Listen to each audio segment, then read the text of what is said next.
Good Friday morning. Heard the end of Calmly Smoke by Styles P. This should be the last football video of the year, saving something crazy happening in the Super Bowl.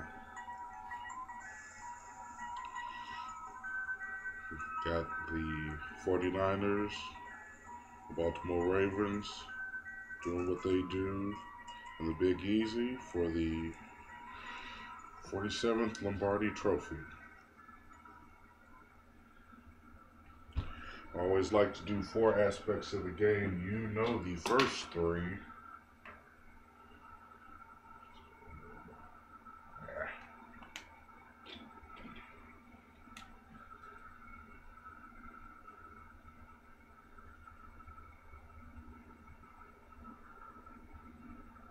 Doesn't look good either. That's something else. And now the ink and the markers, so I apologize about that.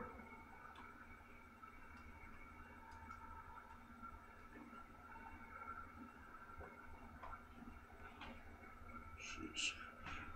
Push this down here just.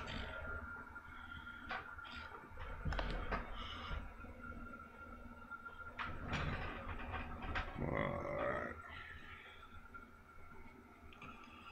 I can get that better.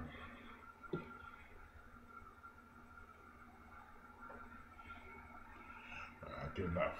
Alright, we always deal with the offense, defense, special teams, and the last one in this instance, the coaching.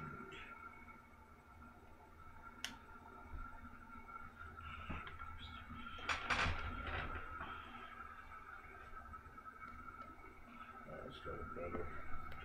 We'll just forego the pictures of me. You all know how I look. Alright, let's go ahead and get started here. Already 2 minutes in.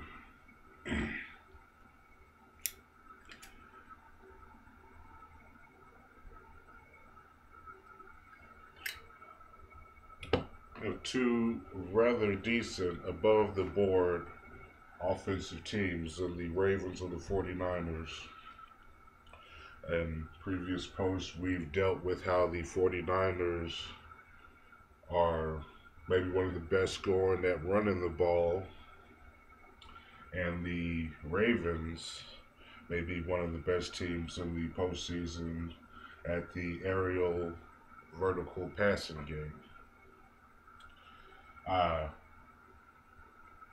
risk, high reward passing, conservative, move the chains, quick passes to the tight end, Kaepernick rolling out, being able to run and throw for the first down. You know, Thinking about this on the fly, I would give a slight edge to Baltimore if Ray Rice is effective. So we'll put an asterisk by there just in case. If he has the postseason fumbles that he is known to have, it's documented, then this game is out of hand quickly. But just taking it as it comes, as we know these teams now before they play, Baltimore has a bit better receivers, a bit better passing game, tall quarterback that can get it down the field. San Fran is a better running team of the two. So San Fran does have some great receivers, and not to be overlooked, but just the fact that Baltimore has the passing game plus Ray Rice will give them a slight edge. Asterisk, of course, if Rice gets the dropsies. Defensively, it's kind of the flip-flop of this. But, however, we'll still give Baltimore the check. And we're going to let our heart deal with this one because, Ray Rice is to be retiring. You had Ed Reed, all those guys. They've been playing with heart since being underdogs for Denver and New England. and shutting Vegas up with that. But San Fran defense is nothing to be sneezed at, and they are a solid defensive team, with any exception being the secondary. And a quick note to the secondary guy who was forced to retract his statements on gays and homosexuals. Again, keep your trap shut and stay off the social media. Anyone nowadays is looking for anything to bring out to the public to show what kind of a hater you are. You don't like black people, you don't like white people, you don't like gay people. There should be, in my opinion, a racist day. I like it on June 6th because every 6 years it would be 666 or whatever, every 100 years or so, to say in no uncertain terms what and how you feel about any segment of the population that you don't like. Never happened. Back to football. I'm going with my heart here with the Ravens D, but of course they're a bit more established. They've had that defense now, for the better part of a decade, whereas San Fran's D, as good as it is still coming out. And if there is any asterisk, it could be there because we don't know how they'll act. They can come out and go 41-13 and give it up to the Ravens, or make this a real ball game. Special teams won't do too much about. And Jacoby Jones gives him a slight edge there. Field goal kicking gives the assured check mark. Baltimore's kicker is established. We talked about him a while back when they were playing the Patriots. It's good from distance.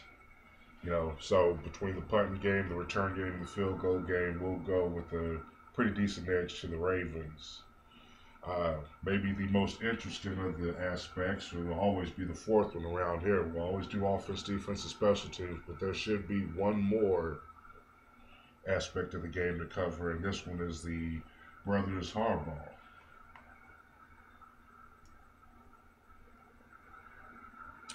We've got the 49er Harbaugh smacking Detroit's coach on the back of the head after beating the Lions.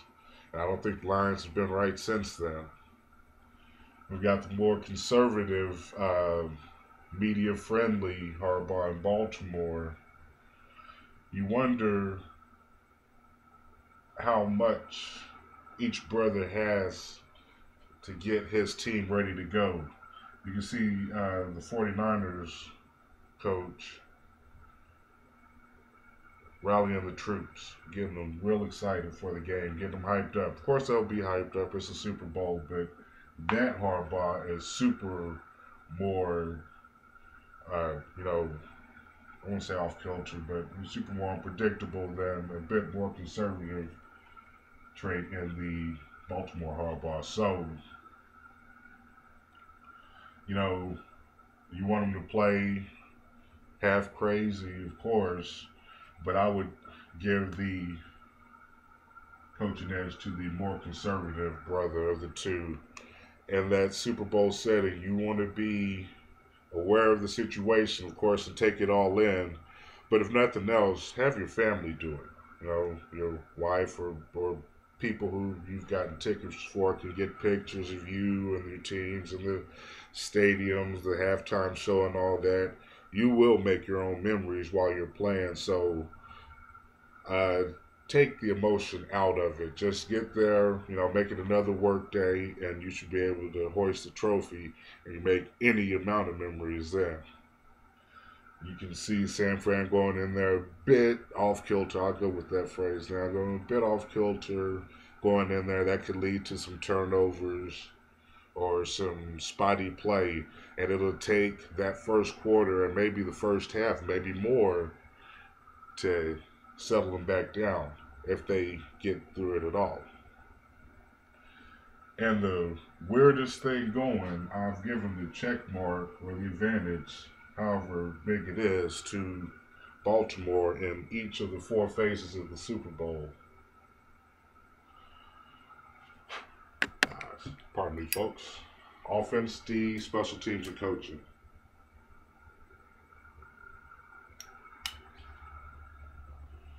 However, I will go with San Francisco winning the game. I intentionally didn't get the line for the game, but I'm thinking it's San Fran by a nickel or less. A lot of the guys at work don't or won't sign in. And until then, I had to give them my pick early, and this was it. San Fran wins 23-19. Baltimore's aerial attack gets the plays. It gets not the plays, but it gets plays down the field. What's going to happen is, since everybody's playing so tight with everything's at stake here, those pass plays won't be quite for touchdowns like you saw against New England, where Bolden scored those touchdowns from some distance.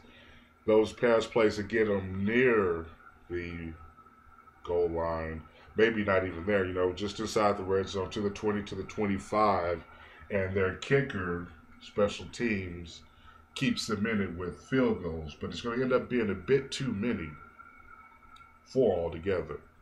Maybe they punch it in once to get to 19. But, San Fran offense is good enough, even though it may not be as great as Baltimore's. Of course, this could be argued. Their defense isn't good enough as Baltimore's. And special teams, I don't really know too much about. It'd be cool to go with the question mark there to, not totally diss them. But it's not enough. And the coaching and the difference in the brothers there.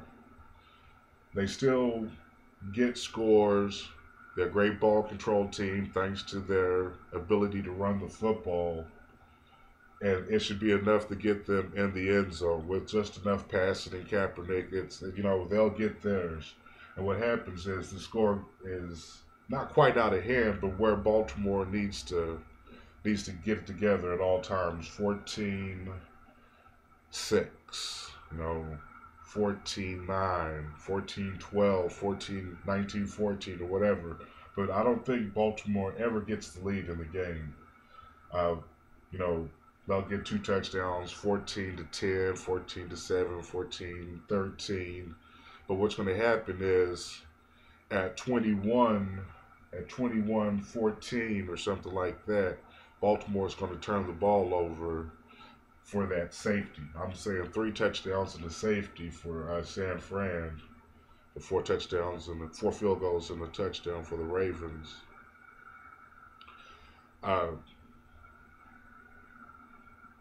Thinking about this game for these 2 weeks and being kind of partial since my team missing in, and I'm trying to think about it.